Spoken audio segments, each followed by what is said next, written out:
Hello again, Chris Lee and Chase Robinson here to give you the power rankings as we have them for SEC football. This will be the final regular season edition. Chase, let's start right in at the bottom. Mississippi State here again. No big shock. State ended up losing every SEC game by double-digit margins. Did hang tight with Ole Miss for a while. Talent too much to overcome. I'll be interested to see how Jeff Lebby rebuilds in the portal. And same thing with Kentucky. Mark Stoops kind of owned it, said we got to do better. I'm getting back to work tomorrow. I think of all the surprises, Kentucky at 15. I mean, I whiffed big on this team. Yeah. Preseason. I thought the defense would carry them. I thought Brock Vandagriff would help them. It just never came together. I think one thing Mark Stoops is going to have to do is maybe rethink the offense, because that's been – other than the flash of Ray Davis last year, that's been bad several years running. Yeah, and I think a lot of people whiffed on Kentucky. I mean, this is not what we expected from this team. Thought the defense would be better, and they showed signs of life early, but and they did have some injuries, but didn't finish strong. You mentioned the offense just not performing well, even with Brock Vandagriff, who's kind of been waiting his turn to start at quarterback for a team. Yeah, just they've got some work to do. Mississippi State, Kentucky both need to go to the portal, rethink some things, and Mississippi State defensively, I feel like Kentucky offensively. So it starts now for these guys to rebuild their programs. Joining Kentucky in the land of disappointment, Auburn, which did beat Kentucky, but didn't beat a lot of other good teams this year. I mean, I don't know what you say about Auburn at this point, but better, more talent, I think, than the record showed is a good way to put it. Right. Yeah. There was a lot of talent that was not displayed in the record. You're right. And that's another team. I mean, their season's over. They're not going to bowl games. So now you try to rework things. You try to get a good signing class. You try to hit the portal and find you some players. And I think that's what Hugh Freeze needs to do. It's another losing season for Auburn, and that's not going to last long at a place like Auburn. Was that 4 in a row? Yeah. Yeah, that's not something I expected we'd be saying after this year. All right, we're going to leave the bad news tier, get into the bowl tier, where we're going to start with our first tie. Before we do it, reminder, BetOnline is your world's most trusted betting platform and your number one source for online betting.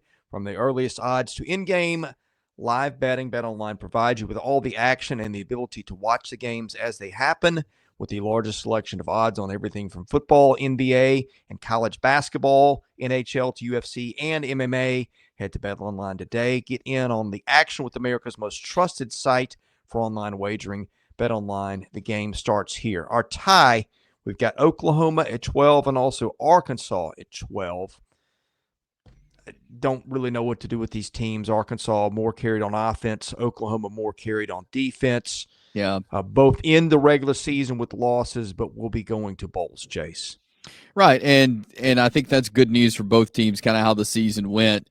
I feel like both teams, Arkansas started out like looking good, and they were just very inconsistent up and down. I feel like the same can be said for Oklahoma, because we thought they were going to be really good. Injuries hit them. They also up and down. So it's a couple of middle-of-the-pack teams, but, hey, they get to play another football game this year, which is what every team tries to do and get into a bowl game.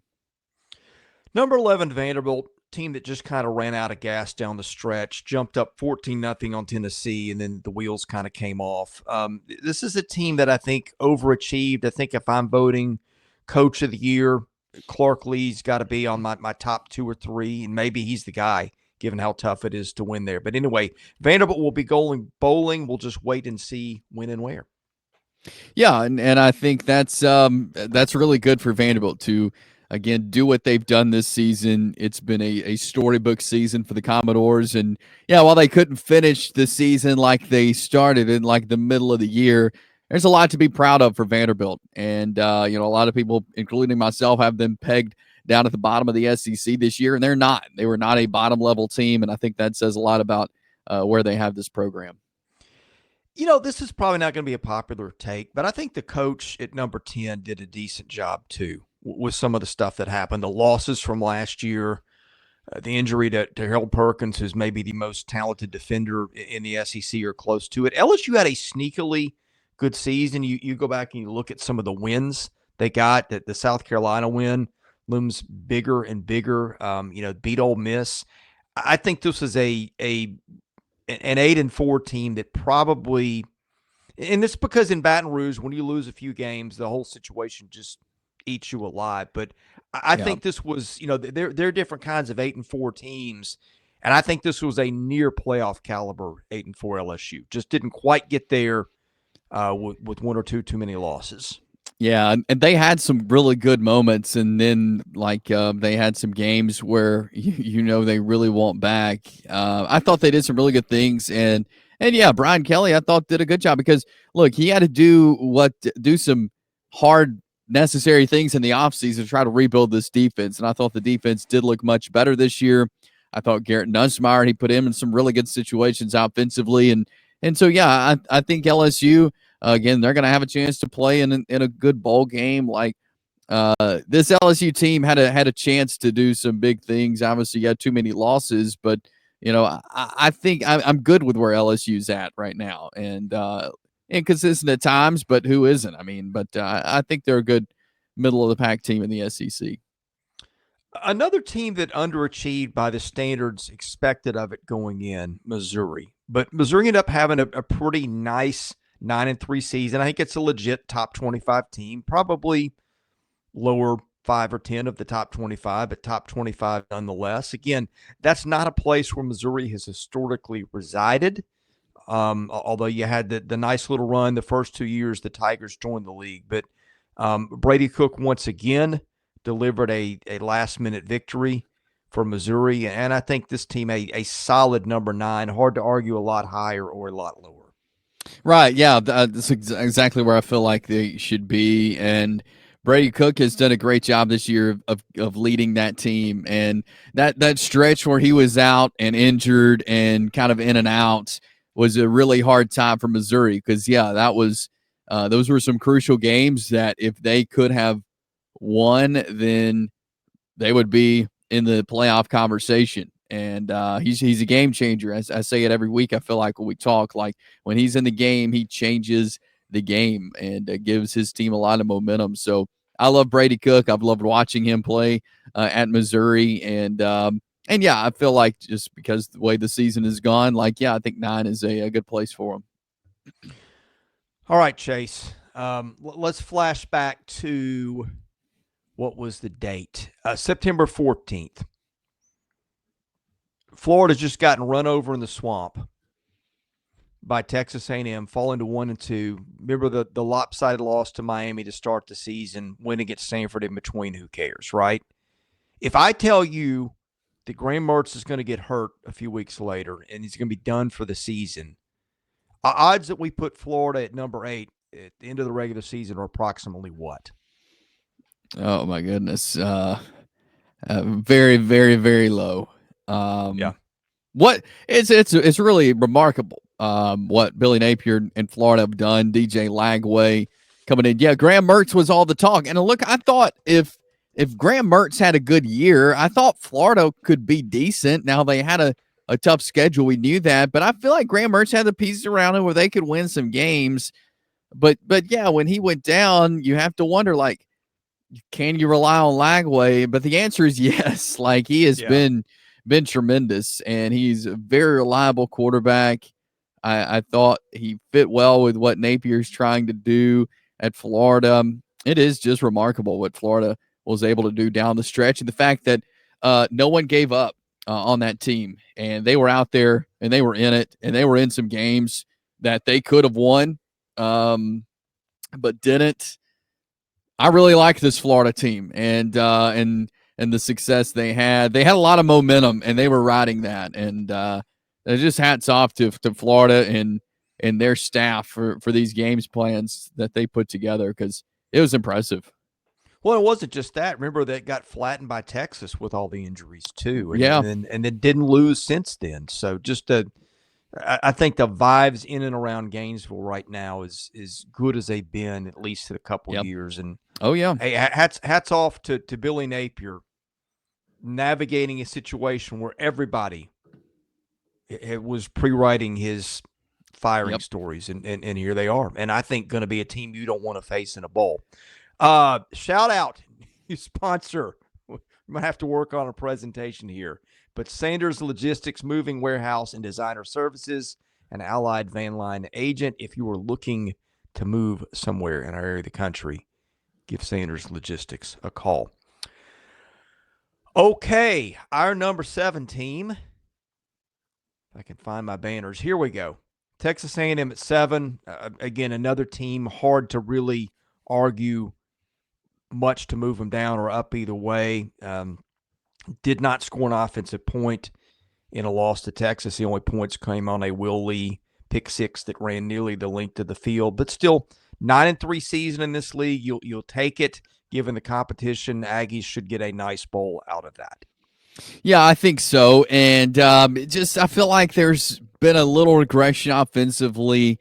They're not. Something's missing there. They haven't been able to get the Moss big. is missing.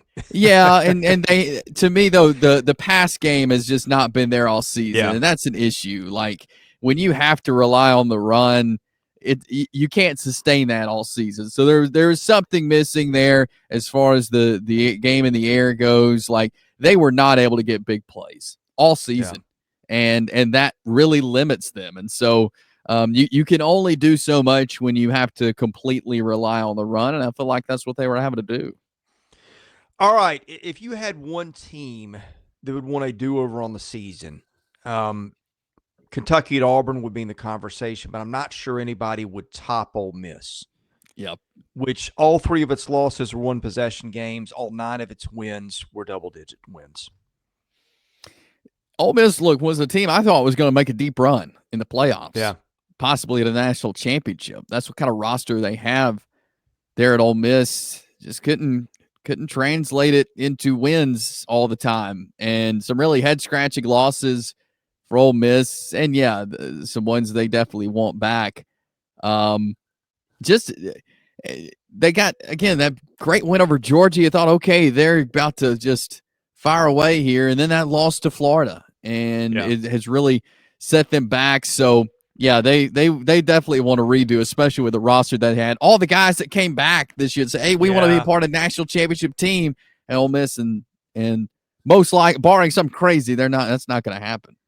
Yeah, the win at South Carolina was bigger than we knew at the time. Win at Arkansas was a good one when Arkansas was playing decently well at home. The Oklahoma win ended up being better than we thought, but after that, just not a lot of accomplishment with the weak non-conference schedule. And that's probably going to be the thing. Well, that 3 losses are going to be the thing that keeps Ole Miss out of the playoff, I think. But anyway, moving on to another team that lost 3.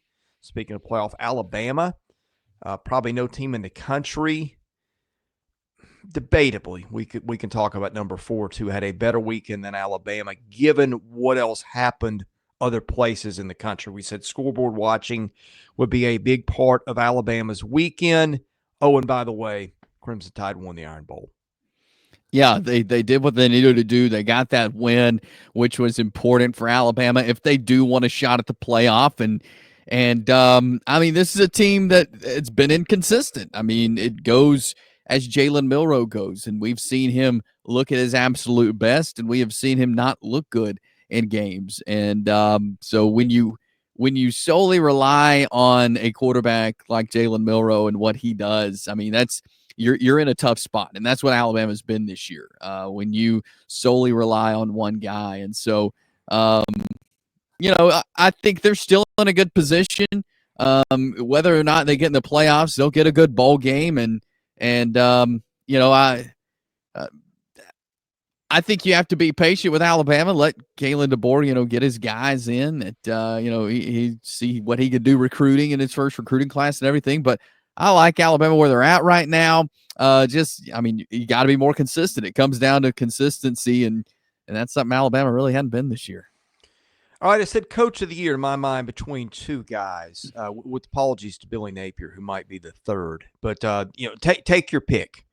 Do you want a guy in Clark Lee that takes over a basically hopeless situation and turns it into a respectable team, or do you want a guy turned a pretty good team into maybe a great one, depending on where you draw the line at greatness. The South Carolina Gamecocks, Lenore Sellers again delivers.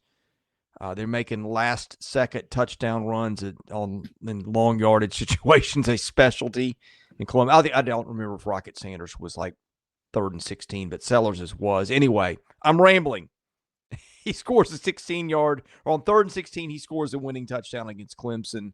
Now, twice in a row, Shane Beamer has gone to Clemson and won there in his last 2 road trips. The Gamecocks, a team that just became way more interesting than we thought. And I hate to say it again, but boy, like to have a do-over on the LSU game, but it is what it is. Yeah, I mean the narrative around South Carolina has completely changed. You think how we were talking preseason, even beginning of the season to now. It's amazing what they've done and the progression of Lenore Sellers. I mean, he's in my mind definitely the most improved college football player in the country, and Yeah. so where he has this team, and again, when you're a team that can rely on a quarterback that's mobile and has a good arm on him, you want him to be consistent. I feel like first part of the season he was not as consistent. Second part of the season, he has been very consistent and he's been very good. And so he's improved a lot. And that's why South Carolina, I feel like, is having the success that they are. They have a great defense. The pass rush has been great all year. But to watch the progression of Lenore Sellers to where they're at now, I think is what's really caught my attention about this South Carolina team, and why they've caught fire is because of his improvement through the year. I was talking with Roy Philpott from ESPN, who was on the call of that game Saturday, and he gave a comparison to me. He said Lenore Sellers is built like Cam Newton, but runs like Lamar Jackson. And he's a great combination of the two guys. And I saw that Saturday against Clemson. So this team goes with Lenore Sellers. Right now, he's really hot offensively, and they go along with their great defense. That is the combination that has them where they're at. All right, here's a team that was pretty easy to rank. Tennessee at 3. Saw the Vols this weekend in person in Nashville. Just a really good team. Probably great at running the football. Elite on defense overall. I think the secondary is the question, but that they played really well on Saturday. The Vols are, barring something beyond crazy, going to the playoffs and maybe even getting a home game for it. Yeah, they very well could. And yeah, I thought it was a good game for Nico. He kind of seemed in rhythm more than he has in other games. So I thought it was, of course, a good game for Dylan Sampson. Nobody's really been able to slow him down this year. But Nico, I felt like, seemed more in control of that game for a longer period of time than I have seen in other games. So I thought that was good, definitely, for the Vols. Yeah, Dante Thornton really helped him out, too, with 2 big touchdown catches. All right, number 2, Georgia. I mean, no surprise. And now you know who number 1 is, Texas. It's the 2 teams that are playing in the SEC title game. Georgia, of course, beat Texas in the first matchup in Texas' yard. Texas also, though, winds up as the only one-loss team in the league. I don't even know what to say about that Georgia Tech game. That's one of the crazier college football games in the history of the league. Can't wait to see these 2 teams match up in Atlanta to settle it all. Yeah, I mean, we thought this would be a matchup that we would see in the SEC championship, and that's what we're going to see. And Texas, with their first shot at winning the SEC, Georgia, somewhat familiar territory of being in the SEC championship, and so they've met one time. We'll do a prediction video that you can see here on our channel on this game. But I'm fascinated by this matchup because, again, it's kind of what we predicted, and they meet again, so it should be fun. All right, that's it for our power rankings this week. We'll probably do another one post bowls. We got all kinds of football coverage coming. We'll preview the SEC title game. We're going to dig in a little bit on the Gamecocks, talk about their playoff chances too. That's kind of an interesting argument. So to get all that, hit the subscribe button. If you don't mind, hit the like button, please. That helps our analytics. And from there, enable your notifications so you know when we've got content. For Chase Robinson, I'm Chris Lee. You've been watching Southeastern 16, presented by BetOnline.